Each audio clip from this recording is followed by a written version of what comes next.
the fire that forges steel. Hardship as the quiet teacher. In every flame, a soul is made real. Hardship is not my enemy. It is the furnace where I am made. Fire does not ask permission to purify. It simply burns away what cannot endure. I stand in the heat of life's forge, where sparks rise, and the air smells of iron. I remember that ease may comfort me, but it never strengthens me. Marcus once wrote that what stands in the way becomes the way. Seneca said that soft lives make soft minds. Epictetus reminded us that events are not ours to command, only our judgments about them. I hold these truths like a blade, still glowing. Careful, focused, deliberate. When pressure builds at work and careful plans collapse, I choose to see what is broken not as failure, but as raw material. The drawing board is not a tomb. It is a workshop. When misunderstanding fills the house and silence grows between hearts, I treat patience as a craft. I listen beyond the sting, guard my words like precious oil, let quiet do the cooling that anger never can. When health falters, when fatigue bends the body, I let go of what is needless. I rest, I breathe, I eat with awareness.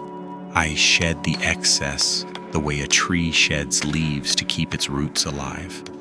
And when rejection bruises pride, I study the bruise instead of the crowd. The lesson lies in the color beneath the skin.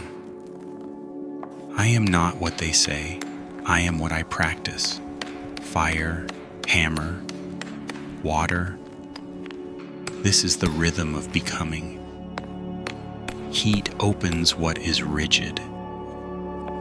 Force shapes what resists. Water seals the new form. Again and again. The forge does not explain itself. It does not apologize for the pain. It simply fulfills its nature. To purify, to strengthen, to define. Mountains do the same when storms carve them. The river does the same when it finds a path through stone. The seed does the same when winter demands silence before the bloom. I carry these images within me, fire to test, water to soothe, stone to measure, wind to teach me balance, light to remind me of the boundary between shadow and truth. I think of the hands, scarred, calloused, blackened by work that no soap can fully erase. Proof that labor changes flesh, and through flesh, the soul. I think of breath in and out, the metronome of composure. Even breathing is an act of mastery. The one thing I truly control. I have learned not to romanticize hardship, but to acknowledge its authority. Books can describe transformation, pain performs it. If I flee the fire, I remain unformed. If I stay, I risk becoming something new. And that risk is the point. The world worships results.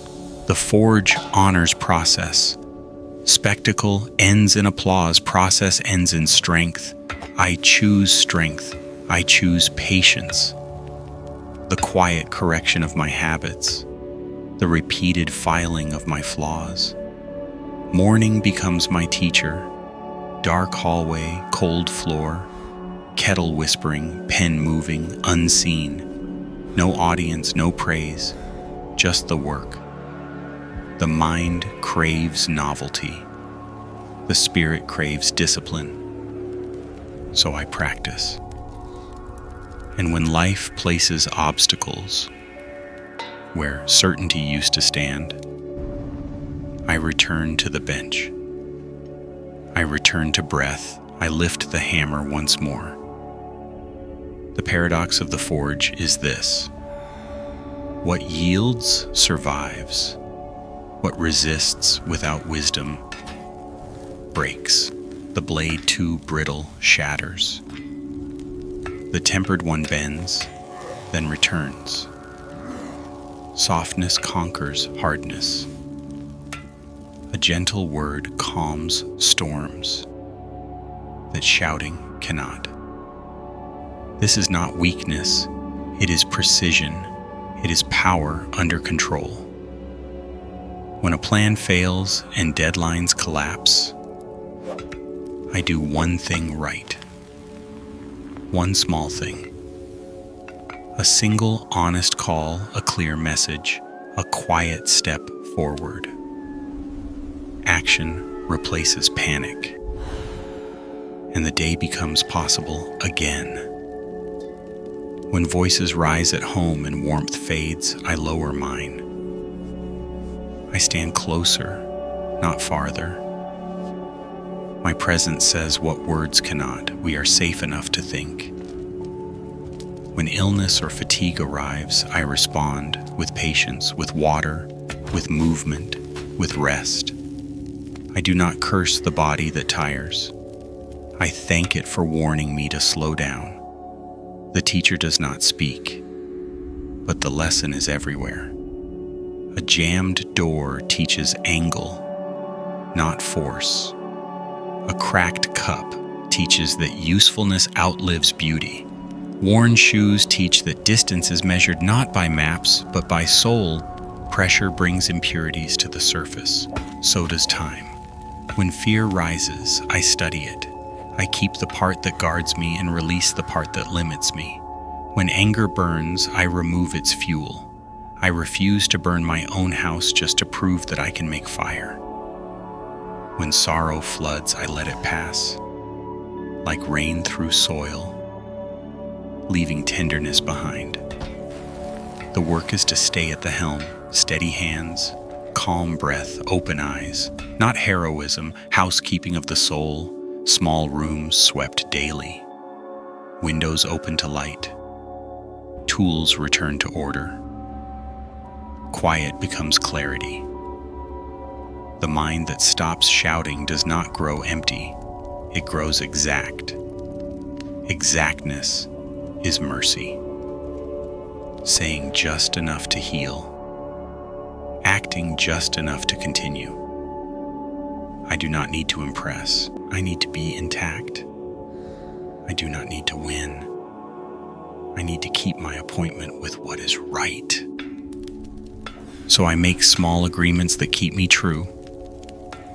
Wake early, move deliberately, speak less, listen longer, finish what I start, look into the eyes of the people I love, leave space in the day to be human. These are not heroic acts. They are rivets in the bridge that carries me over chaos. Bridges do not explain themselves to the river. They simply hold. And holding is a kind of language. There is tenderness and endurance that many miss. It is not the clenched jaw, but the softened gaze. Not the raised voice, but the measured breath. Not the dramatic triumph, but the quiet persistence. I carry that tenderness like a coal in my pocket. Small, warm, vital when the cold returns. I owe the world a steadier version of myself than yesterday's. Not because the world demands it, but because integrity does. If I hope to guide others, I must first be guided.